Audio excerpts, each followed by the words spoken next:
Christ is risen. Truly he is risen. Good morning. Good morning, Father.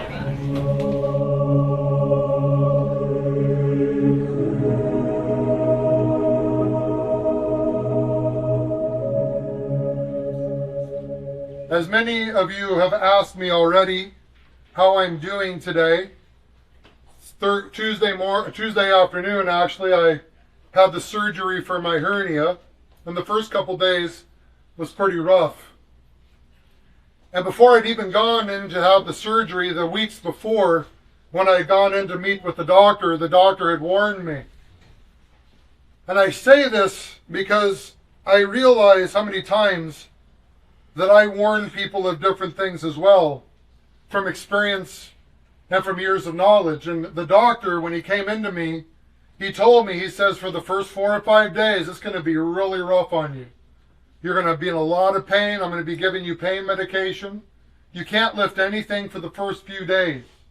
And then for 4 to 6 weeks, you can't lift anything over 20 pounds. He says, but I'm going to warn you. He says, you're going to start to feel better. And you're going to think to yourself, I can do all the things that I used to do. He says, do not fool yourself. He says, a lot of people, the reason why these surgeries fail is because, and reading between the words, their pride and arrogance gets in the way. And they think that they can do whatever they want. One of the things that I have learned, especially when it comes to the matters of the doctor, and sometimes I'm going to be honest, with my spiritual father, is sometimes I don't always listen.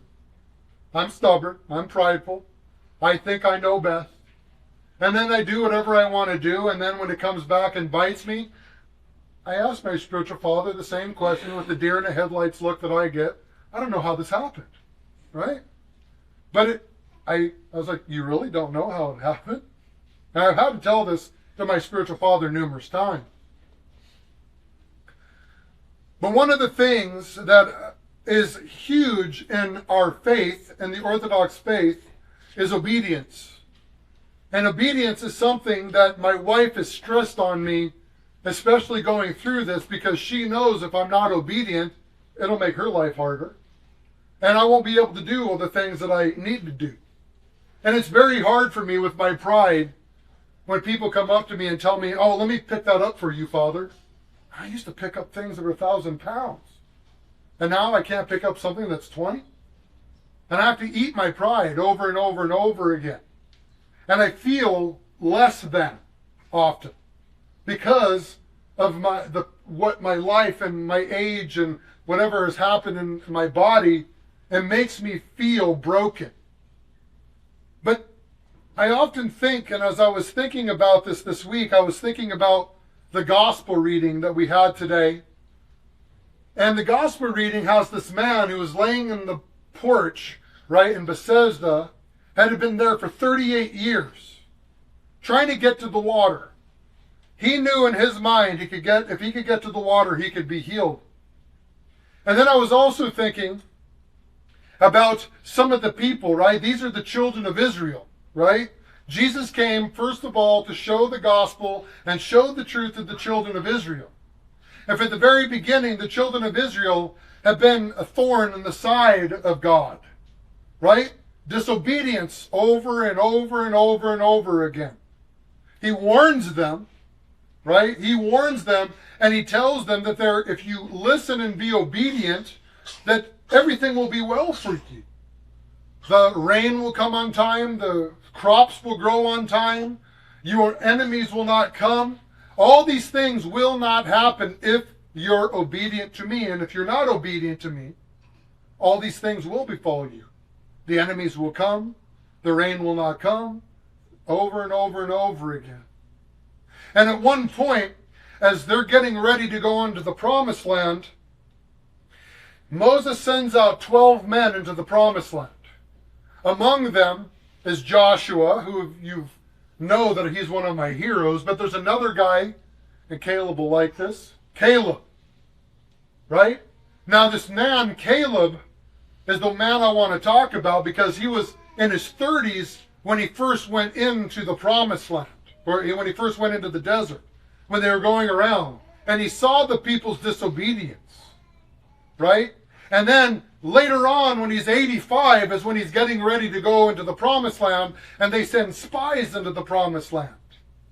And these 12 men go in there, and when they come back, 10 of those men all come to Moses and Aaron and all the people and give unfavorable reports.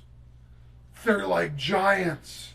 When we saw them, we felt like we were grasshoppers among them. There is no way that we can conquer them. There's no way. Their fear, their apprehension, and most of all, their lack of trust of God, after they had just got done seeing the Egyptian army being destroyed. They just saw pillars of clouds and pillars of fire. They've seen manna. They've seen animals coming out. They've seen water coming from rocks. But yet, when they come in, they give an unfavorable report. But then there's two guys that come back, Joshua and Caleb. And they said, our God is greater. Our God is stronger. Our God can do anything. We can go in there and we will take them. Those two men are some of the only two men that were able to enter into the promised land. Those two guys, they came in because they trusted God. Above and beyond everything, they trusted God. And if you read those heroes of our Bible, the Old Testament, you have David, this young shepherd boy who trusted God.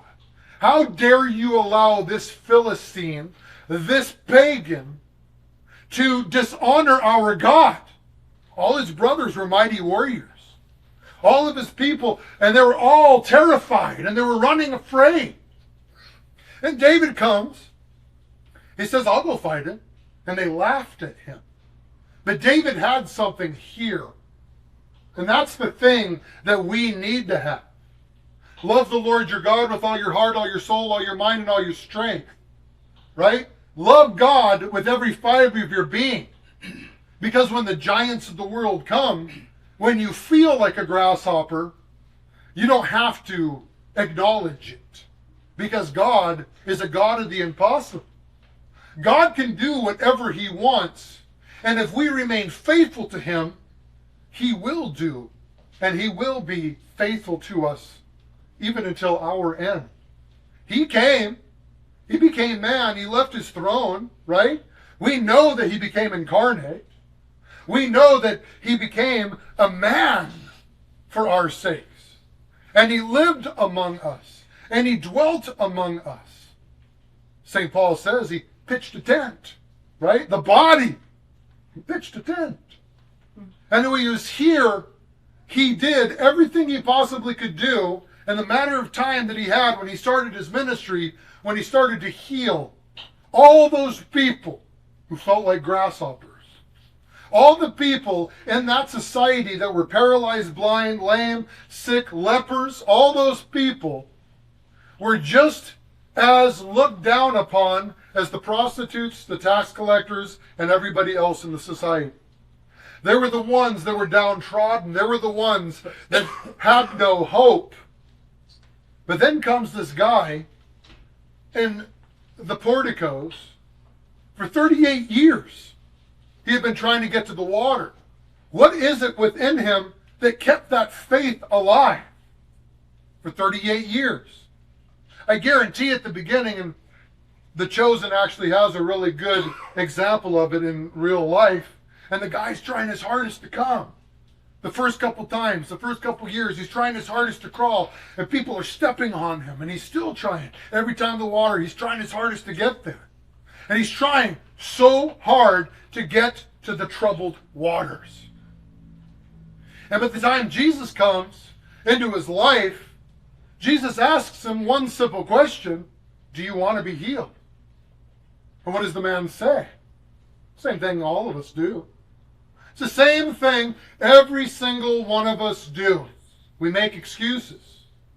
He still believed, by the way, because he still believed that I don't have any man to put me into the water. I don't have anybody to get me there. Can you put me there? That's not what Jesus asked. But that's where his mentality was. He had been crushed and destroyed so many times throughout the 38 years that he finally came to the idea that he just couldn't make it to the water. That's what we all do at one point in our life. When sickness happens, when pain happens, when suffering happens, we go through anxieties, we go through depressions, we go through alcoholism, we go through drug abuse, we go through all these things that we struggle, and when we try to conquer them on our own, by the way, oftentimes we try to face those giants all by ourselves. Even when David, before he went to face Goliath, he said, I am going in the name of the Lord. And they laughed him to scorn. He says, I've already done it, talking of experience. As I was protecting my father's sheep, I've killed bears, I've killed lions. This heathen is nothing different than these things that I've destroyed. I will go. And Saul, he says, fine, I'll let you go. And he puts his armor on him and gives him his sword. And this young shepherd boy's drowning in the armor. And he sheds off the armor because the only thing he needed was God. That's what you have to get to the point of understanding. Because the enemy, when you go and you're starting to scout out the land of your faith, all of us, by the way, go through those things. I told you last week, I go through those times of spiritual drought. I go through those times of suffering. I go through those times of hurt and pain and fear and rejection. I've gone through that this week. As my wife and my son were helping me stand up from my chair, or helping me lay down in the bed, or helping me to get up, or helping me to pull down my pants so I could go to the restroom, I felt helpless. But one of the last things I did when I was laying on that operating table, before they strapped me down, I wanted my arm back. I told this nurse named Catherine. St. Catherine was with me. And I did my cross. That was the last thing I did right before they put me under. And I trusted God, because I know that God had more for me to do. The pain was part of it. And by the way, the surgery was only 12 minutes long. Talk about kind of a bash in the face. My wife was about to eat something, and they called her. We're done. What? I just ordered something. I was, what do you mean they're done? Right? And I was completely helpless. But God was with me. And you know why I believe that? Because I had people call me and say, I'm praying for you, Father. I had my wife there, and I said, my son, please come, so therefore you can give your mom courage. Oh, no. But the next morning he got up. He got ready and got into the vehicle and went with me. There is no God like our God. There is no God like our God. And when you stand before the giants of the land, do not fear. Because there is nothing that God cannot conquer. The only thing that this world can do to us, and I told you this all through COVID, the only thing that this world can do to us is take our lives. And if you don't worry about your life, you won't have to worry about anything. Because there's not 1 minute, not 1 second longer that you will live that God does not have for you to live. And as you are working in this world to get to the will of God, remember that that will of God is like a juggernaut that never stops moving. It keeps going. God's will never stops. And you have to fight tooth and nail with the power of God to get to his will. Because the enemy, he will come in just like those spies that went out into the land and they saw those guys that were giants, and they saw the superior armies, and they saw the superior fighting force, and they saw all these things, and then when they came back and gave an unfavorable report, they weren't allowed to go into the promised land. Only Joshua and Caleb were allowed to go into the promised land. Caleb, you know what his name means, Caleb? Faithful dog. How often does a dog is more faithful than people? A faithful dog. He was a watching dog. And him and Joshua, when they came back, they went to the promised land and they took every single place, and they got to take houses that they did not build. They took fields that they did not plant. They did all the things that all the people before them had prepared for them. That is the same promise that we have as Christians, as long as we believe in God and believe in his promises. Because Christ is risen from the dead. He trampled down death by defeating death. And in the tombs, he bestowed life. That is a promise. That's just not a beautiful hymn that we sing. It's a promise. Seek first the kingdom of heaven. That's what you got to do every single day when you put your feet on the floor. Seek first the kingdom of heaven. I'm telling you, the first night that I was there, and I'm telling you this right now, Tuesday night, when I was at the height of my pain, I wasn't able to stand at my prayer wall, but I put my Petroheli on, I laid in my bed, and I had my wife bring all my prayers to me, and she stood next to me in front of the prayer wall while I prayed.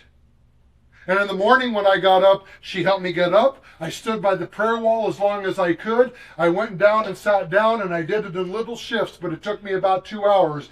But I got done because the most important thing is prayer to my Lord and my God.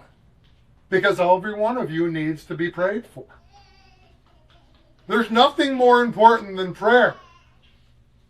There's nothing more important than me being here at Liturgy so you can receive the Eucharist. Because without me standing at the altar, without God's grace giving me the strength, we couldn't be here today. So for me, there was no choice. Because the giant of the land is not as powerful as my God. And I know that every one of you are praying for me. I know that you're upholding me. And that's what we need to do for each other. That's why those lists after church, when we have the list, we printed out everybody's name, please take that home and pray for each other, because the prayer that we have for each other is, there's nothing more important than that prayer we have for each other. If every one of us, the 50, 60, 70, 80 people that we have in this church prays for each other, that means you have 80 people praying for you every single day. And therefore, when you go through whatever tumultuous things that you go through, you can have the courage, because we're all here going in the same direction in order to do the same thing to get to the kingdom of heaven. Seek first the kingdom of heaven. Do not be afraid of anything that comes down into this world, because God is our God, and there is nothing more powerful than our God. Christ is risen. Surely he is risen.